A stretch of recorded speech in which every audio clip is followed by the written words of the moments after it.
माधव. हां. लक्षात आहे रे बाबा सगळं. हो आई. नुसतं हो म्हणू नकोस रे बाबा. आई अगं तू काही काळजी करू नकोस. मला माझ्या जीवाची काही काळजी आहे का नाही? तेच तर म्हणते रे मी बाबा. खोलीत बसल्या बसल्या मी ना मायलेकांचा संवाद ऐकत होते. कानावर पडलेले शब्द ऐकून तिच्या हृदयाचा थरकाप झाला होता. ऐकलेल्या शब्दांचा अर्थही कळत नव्हता, पण कळला नाही तरी नवऱ्याला विचारायचीही सोय नव्हती. 2 दिवसांपूर्वीच लग्न होऊन या घरात आलेली मीना खरं तर आज खऱ्या अर्थानं सौभाग्यवती होणार होती. काल सत्यनारायण झाला आणि लग्नाला आलेले पाहुणे भराभरा आपल्या गावची वाट धरून निघूनही गेले. आज घरात उरले फक्त 3 जण. माधव, मीना आणि माधवची आई. आईकरता माधवनं हनीमूनला कुठेही जायचं नाकारलं होतं. म्हणूनच त्याच्या वैवाहिक आयुष्याची खरी सुरुवात आज होणार होती. पण मग माधव आईशी काय कुजबुजत होता? मला माझ्या जीवाची काळजी आहे?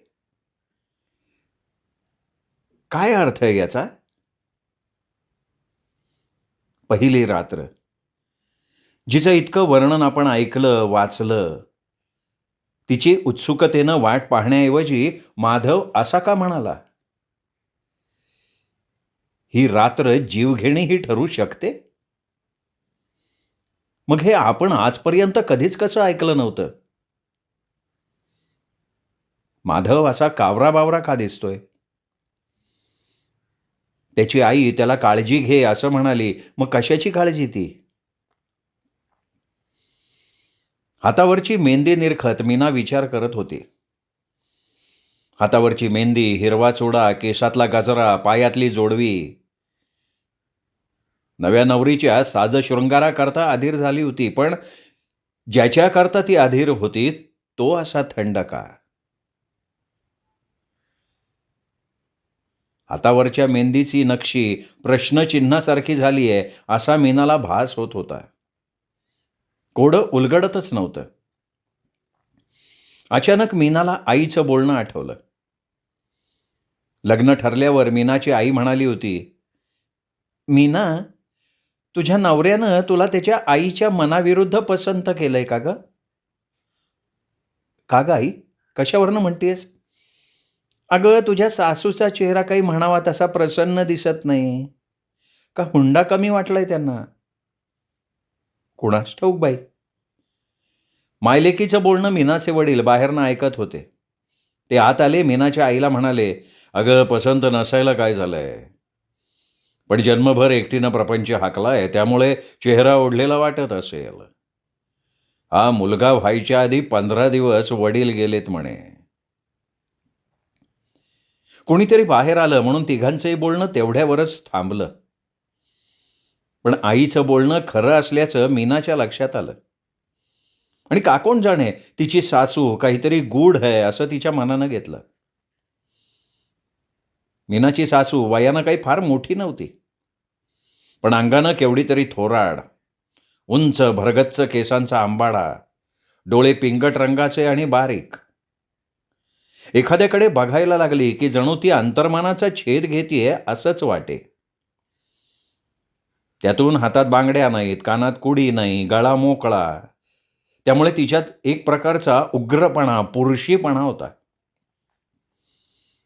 आईच्या मनानं माधव अगदी सौम्य होता. शेलाटा बांधा, शांत चेहरा. यामुळे तो खरं तर आपल्या आईला शोभत नसे. माधवच्या आईबद्दल मीनाचं मन जितकं प्रतिकूल झालं, तितका माधव तिला पाहता क्षणी आवडला. खट्ट. दरवाजा बंद झाल्याचा आवाज आला आणि मीना चटकन भानावर आली. माधव आवडल्याचा विचार मनात येऊन ती मनाशीच लाजली होती आणि आत्ता माधव तिच्या समोर उभा होता. पिवळा रेशमी झब्बा, पांढरा शुभ्र लेंगा घातलेला, शेलाट्या बांध्याचा माधव तिच्याकडेच बघत उभा राहिला होता. मीना किंचित बावरली. काय बोलावं तेच तिला कळेना. हातातल्या बांगड्यांशी तिने उगीच चाळवाचाळव केली. आवडलं का आमचं घर? माधवनं विचारलं. आमचं नाही, आपलं. खुदकन हसत मीना उत्तरली. अहो. आणखीन काय काय आवडलं? मीनाचे हात हातात घेत माधवनं विचारलं आणि खडखड आवाज झाल्याबरोबर माधव आणि मीना विलक्षण दचकले. चटकन मीना माधवपासनं बाजूला झाली. केस सारखे करत माधव उठला. दार उघडलं. दारात माधवची आई. काय ग? माधवला काय बोलावं ते कळेना. मधलं दार लावू नकोस, मला झोप येत नाही. नजरेनं मीनाचा वेध घेत माधवची आई उत्तरली. ये ना ग, आपण गप्पा मारत बसूयात. मनातली खळबळ दिसू न देता माधवनं शांतपणे तिला सांगितलं. नको, तुम्ही झोपा, दार मात्र लावू नकोस. एवढं बोलून माधवची आई गर्रकन वळली. माधव परत मीनाकडे आला, पण आता एकमेकांशी बोलण्याची इच्छाही उरलेली नव्हती. भिंतीकडे तोंड करून मीना झोपली, विरुद्ध तोंड करून माधव. दोघेही रात्रभर तळमळत राहिले. सगळ्याची चवच निघून गेली होती. सकाळी उठल्या उठल्या कालच्या प्रकाराबद्दल अवाक्षरही न बोलता माधवच्या आईनं मीनाला सांगितलं. तो उठायच्या आत तू तुझी आंघोळ बिंगोळ आटप बघू. मीनानं प्रश्नार्थक चेहऱ्यानं सासूकडं बघितलं. अगं, मी त्याला सांगणार आहे, कुठे परगावला गेला नाहीत तर निदान गावातल्या गावात तरी फिरायला जा की दोघं जण. हिरमुसलं झालेलं मीनाचं मन एकदम टवटवीत झालं. कालच्या रात्रीचा प्रसंग क्षणात पुसला गेला. उलट स्वतःचीच लाज वाटली.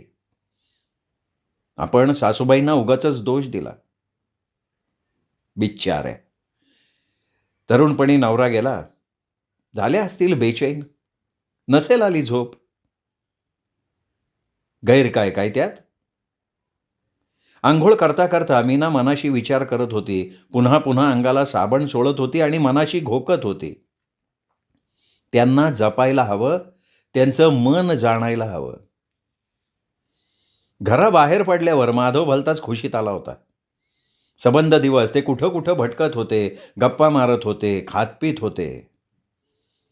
गावात माहेर असूनही मीनाला त्यांनी माहेरचं नाव सुद्धा काढू दिलं नाही. संध्याकाळी गावाबाहेरच्या मोकळ्या मैदानात त्यांनी कितीतरी वेळ गप्पा मारल्या. मीनाचा हात हातात घेऊन माधव म्हणाला, मीना. पण माधवच्या बोलण्याकडे लक्ष द्यायच्या आधीच मीना उठली. आपण जाऊयात. अगं का ग, बस की थोडा वेळ. नको, त्या घरी एकटे आहेत. अगं पण एकदम काय झालं असं? दिवसभर आई एकटीच होती, आता एकदम का आठवण झाली तुला? माधव एका पाठोपाठ एक प्रश्न विचारत होता. तुम्ही हात हातात घेतल्याबरोबर काल रात्रीची आठवण झाली. हे ओठावर आलेले शब्द टाळून मीनानं फक्त चला आता असं म्हणून माधवला उठवलं. दारात बसून माधवची आई दोघांची वाटच बघत होती. त्यांना पाहिल्याबरोबर चटकन उठली, आत गेली. पुन्हा बाहेर येत विचारलं, अरे माधव, चहा घ्यायचा का पानच वाढू रे एकदम? काय ग मीना? अहो, मी केला असता ना स्वयंपाक, तुम्ही कशाला केलात? मीना संकोचली. अगं, मी तरी नुसती बसून काय करणार होते. जेवणं झाली. मीनानं सासूला विचारून मागचं सगळं व्यवस्थित आवरलं. बदललेल्या साडीची व्यवस्थित घडी केली. आणि एकदम आता आता पुढे काय, हा प्रश्न तिच्या मनात फणा काढून उभा राहिला. अभावितपणे तिचं लक्ष माधवकडे गेलं. तोही तिच्याकडे बघत होता. त्याच्याही डोळ्यात पुढे काय हाच प्रश्न होता. माधवची आई दोघांकडे बघत होती. बघता बघता तिने आपली गादी पसरली आणि चादर घालून गादीवर आडवं होत म्हणाली, माधव, दार लावू नको रे बाबा. कालचीच स्थिती प्राप्त झाली. माधव आणि मीना गुपचूप पलंगावर आडवे झाले. दिवसभर सासूच्या कणवेनं भरून गेलेलं मीनाचं मन चिडीनं व्यापलं. का अशा वागतात या? मुलाचं लग्न कशाला केलं याने? संबंध जन्म एकटीनं घालवला म्हणतात, मग आत्ताच काय झालं भीती वाटायला? संबंध रात्र मीना स्वतःशी फणफणत होती. शेजारी माधव असूनही एकटीच दुःख सोसत होती. मध्येच सगळीकडे सामसूम झाल्यावर माधवनं मीनाला आपल्याकडे वळवण्याचा प्रयत्न केला, पण मीनानं झटकन त्याचा हात झटकून टाकला. पुन्हा सकाळी उठल्यावर काल रात्री काही झालं का नव्हतं अशी माधवच्या आईची वागणूक. गोड गोड बोलणं सुरू. हे बघ माधव, आज तिच्या माहेरचे तिला बोलवायला येतील, तेव्हा तुम्ही आता लवकर बाहेर पडा. संध्याकाळी तिला तिच्या आईकडे सोड आणि मग घरी ये. आज ह्या प्रकरणाचा सोक्षमोक्ष करायचाच या तयारीनं मीना बाहेर पडली, पण माधवनं रस्त्यात तिला ह्या विषयावर एकही शब्द बोलू दिला नाही. इतर विषय काढून तिचं मन गुंतवलं. त्यांनी तिला सिनेमाला नेलं, आईस्क्रीम खायला घातलं आणि संध्याकाळी आईच्या सांगण्याप्रमाणे मीनाला तिच्या माहेरी नेऊन सोडलं. कशा आहेत ग तुझ्या सासूबाई? गेल्या गेल्या आईनं प्रश्न विचारलाच. सगळं सांगून टाकावं असा विचार मीनाच्या मनात डोकावला, पण काय सांगायचं, कसं सांगायचं? मीना गोंधळली. तिच्या न बोलण्याचा अर्थ आईनं वेगळाच घेतला आणि ती हसली. मग तो विषय तिथेच थांबला. मीनाचं माहेर पण 3 दिवस नाही झालं, तोच माधव एक दिवस सकाळीच येऊन उभा राहिला. त्याला पाहिलं आणि मीनाला मनातला आनंद लपवता येईना. अंगावर सरसरून काटा उभा राहिला. त्याचं स्वागत कसं करावं तेच कळेना. मीनाची ती अवस्था वडिलांच्या लक्षात आली आणि ते हसत हसत मीनाच्या आईला म्हणाले, पाहिलंस का, आपण परके झालोय कार्टीला. नवरा आल्याबरोबर कशी फुलारली आहे बघ. ओ हे हो काय बाबा, तुमचं आपलं काहीतरीच. जा बाई जा, वेल आपली जागेवरच बरी, आई सुद्धा म्हणाली. मीना सासरी आली. माधवच्या आईनं सुनेचं स्वागत केलं. झालं का माहेर पण? कोण कोण आलं होतं भेटायला आणि मैत्रिणी भेटल्या का? साड्यांच्या 2 घड्या पुढे टाकत सासूनं विचारलं. अहो हे काय साड्या? अगं काल बाजारात गेले होते, म्हटलं तुला घरात नेसायला 2 साड्या हव्यात. कशा आहेत? छान आहेत की. बोलत बोलत मीनानं घरातलं सगळं आवरून टाकलं. संबंध दिवस असाच गेला आणि रात्र उजाडली. संध्याकाळपासून मीना बेचैन झाली. आज काय होणार या कल्पनेनं तिची छाती धडधडायला लागली. माधवही अकारण गंभीर झाला. माधवच्या आईचे व्यवहार मात्र नेहमीप्रमाणे चालू होते. जेवण झाल्यावर गादी टाकून माधवची आई अंथरुणावर आडवी झाली. मीना काहीतरी काम करून इकडे तिकडे वेळ काढत होती. सासूचा डोळा लागलेला पाहिला आणि तिने हलक्या पावलांनी खोलीत प्रवेश केला. हळुवारपणे मधलं दार बंद केलं. पलंगावर पडल्या पडल्या किलकिले डोळे करून माधव मीनाकडे बघत होता. मीनानं दार लावल्याबरोबर तिने हाक मारली, मीना, तुमची आई का हो अशा वागतात त्या? मीनाचा स्वर रडवेला झाला. Please please Meena. अहो हे बघ, जास्त बोलू नकोस. आईच्या कानावर आवाज गेला तर ती जागी होईल आणि आलेली वेळ हातातनं जाईल, असंच ना? का का पण असं? मीनाचं विचारणं अर्धवट राहिलं. माधव दार उघडून बाहेर धावला. माधवची आई फीट येऊन पडली होती. हातापायाची लाकडं झालेली, डोळे आढ्याला लागलेले, तोंडातनं लाळ गळत असलेली. आईचा अवतार बघितला आणि माधव आई म्हणत तिच्याकडे धावला. मीनानं कांदा आणला, फोडून नाकाला लावल्यावर माधवची आई सावध झाली. उरलेली रात्र परत एकदा माधव मीनाच्या तळमळण्यात भर घालून निघून गेली. हा रोजचाच कार्यक्रम झाला.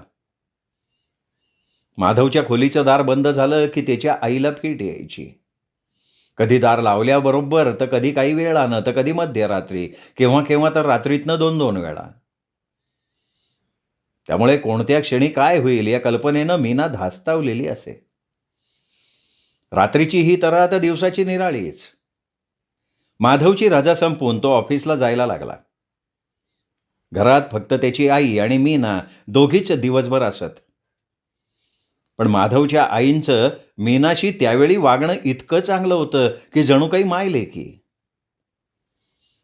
मीनाच्या सहज बोलण्यात एकदा खारातल्या मिरच्या आवडतात एवढाच उल्लेख आला, तर संध्याकाळला माधवची आई बाजारात गेली, किलोभर मिरच्या, केवढी तरी लिंब घेऊन आली, रात्रीतनं मिरच्या बरणीत जाऊन खारावल्या सुद्धा. मिरच्याच काय, पण मीनाला भात, लिंबू, साधं वरण ह्याची आवड आहे हे लक्षात आल्यावर माधवची आई स्वतःला आवडत नसून सुद्धा केवळ मीना करता एवढंसं नैवेद्याच्या वाटीभर वरण शिजवत होती. न चुकता घरात लिंब ठेवत होती. मीनाला वाचनाची आवड होती. घरात दोघीच, करणार तरी काय. माधवची आई स्वतः लायब्ररीत जात होती, पुस्तकं आणत होती, मीनाच्या पुढे टाकत होती. लग्नाला 1.5 महिना झाला तरी माधवच्या आईच्या वागण्यात बदल नव्हता. म्हणजे सुनेचं कौतुक हे वरवरचं नाटक नव्हतं, तर खरंच आपला मुलगा आणि सून यात फरक करतच नव्हती ती. मग दिवसा अशी कौतुक करणारी ती रात्रीच का बिथरत होती? त्या दोघांना एकत्र का येऊ देत नव्हती? स्वतःला हे सुख भोगायला मिळालं नाही म्हणून? मग मुलाचं लग्न केलंच कशाला? काय आहे काय त्यांच्या मनात? किती दिवस हे असंच चालायचं? विचार करून करून मीना थकली. अन्न गोड लागेल असं झालं, चेहरा उतरला, कशाचीही तिला इच्छाच होईना. दुपारी मीना पलंगावर मासिक वाचत पडली होती. बाहेरच्या खोलीत माधवची आई तांदूळ निवडत बसली होती. शेजारच्या कमल वहिनी सुद्धा तांदळाचं ताट समोर घेऊन गप्पा मारत होत्या. बराच वेळ त्यांच्या गप्पा चालल्या होत्या, पण मीनानं स्वतःचं नाव त्यांच्या बोलण्यात आल्यावर कान टाऊकारले. मीनाची काहीतरी गडबड दिसतीये. कसली? माधवच्या आईचा चिडका स्वर. आता गडबड कसली करणार? पाळी आली नाही वाटतं अजून. परवाची शंका आली मला. कमल वहिनी बोलतच होत्या. नाही हो, तसं काही सुद्धा नाही. अहो पण माधवची आई, तुम्ही नाही म्हणून काय उपयोग? हां? हसत हसत कमल वहिनी निघून गेल्या. मीनानं बाहेर डोकून बघितलं. अस्वस्थ झालेली वाघीण फिरावी तशी माधवची आई फेऱ्या घालत होती. काय करावं ते न कळल्यानं नुसती वस्तूंची उचक पाचक करत होती. पुन्हा दाणकन वस्तू जागच्या जागी आपटत होती. माधवच्या आईचं हे रूप मीनाला नवीन होतं. कमल वहिनींच्या प्रश्नात एवढं चावताळण्यासारखं काय होतं? मीना! माधवच्या आईच्या हाकेनं मीना दचकली. चटकन उठून पदर सावरत सासूच्या समोर येऊन उभी राहिली. काय झालंय? काय? पाळी चुकली आहे तुझी? अहो कशी चुकेल? आत्तापर्यंत मीना अडखळली बोलताना. माहिती आहे मला. तरीही मला चोरून? वाटेल ते बोलू नका हो. छळता ते छळता आणि वर वाटेल ते आरोप करताय. आत्तापर्यंतचं सोसलेलं दुःख मीनाच्या तोंडून बाहेर पडायला लागलं. आज 2 महिने झालेत, एक रात्र तुम्ही आम्हाला झोपू दिलंय? झोप येत नाही एकटीला, दार उघडं ठेव असं म्हणायचं, नाही तर फीट येऊन आडव्या. सुख मिळू दिलं का तुम्ही आम्हाला? एवढा मुलगा ताब्यात ठेवायचा होता तर लग्न नव्हतं ना करायचं त्याचं. मला कशासाठी फसवलं तुम्ही? हे बोलता बोलता मीनाच्या डोळ्यातनं अश्रू सरसरायला लागले. मीना, हे बघा, तुम्ही एक शब्द बोलू नका. तुम्ही इतक्या नीच स्वभावाच्या असाल असं वाटलं नव्हतं. केवळ पाळी चुकली एवढ्या संशयावरनं एवढं थैमान? खरं तर नातू होणार या कल्पनेनं तुमचं मन नाचायला हवं होतं. उलट तुम्ही. मीना, मीना पाया पडते ग मी तुझ्या, माझं ऐक. बोलता बोलता माधवच्या आईनं खरोखर मीनाचे पाय धरले. मीना झटकन बाजूला झाली आणि खोलीकडे वळली. "थांब, थांब ग मीना, थांब माझा, ऐक, ऐक माझं." मीना थांबली. माधवच्या आईकडे तिने पाहिलं. एरवी उग्र वाटणारी ती एखाद्या कसायापुढच्या गायीसारखी गरीब दिसत होती. "मीना अगं, तुझा कोंडमारा मला समजतो. पण संकटाच्या चाहुलीनं जीव गोळा होतो ग नुसता." "कसलं संकट? घरात नवीन जीव येणं म्हणजे संकट?" "हो ग बाई, त्यालाच घाबरते मी." "हे बघा, काय प्रकार आहे मला नीट सांगाल?" "मीना अगं, कसं सांगू तुला? माधवच्या वेळेला मला 9वा महिना लागला आणि माधवचे वडील गेले.